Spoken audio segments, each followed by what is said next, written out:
केतनो मार के भागाई खोरा नाठी से देवरा मुआ ना खोदे काटी से। अरे दिया हो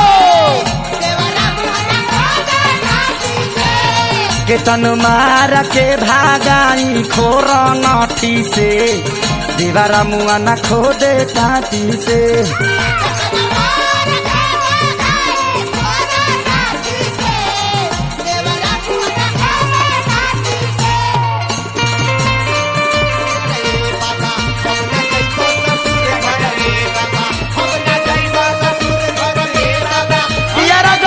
हमारा बाबा क्या हो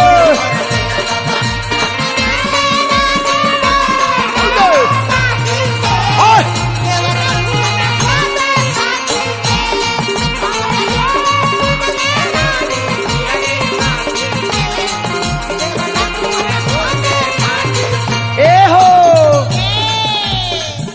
औरतिया कहतिया देवरा बेदारा दी के आके समझाई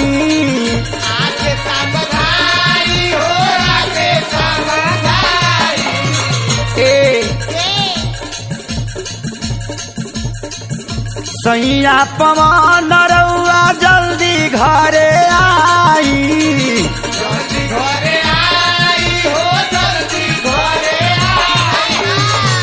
सैया पवन रउआ जल्दी घरे आई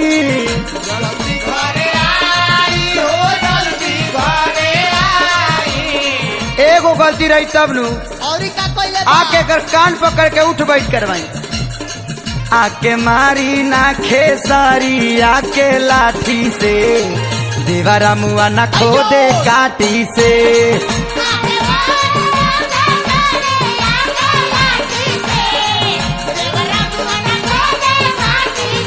दया के मारी ना खेसारी आके लाठी से देवरा मुआ ना खोदे काटी से। हाँ चला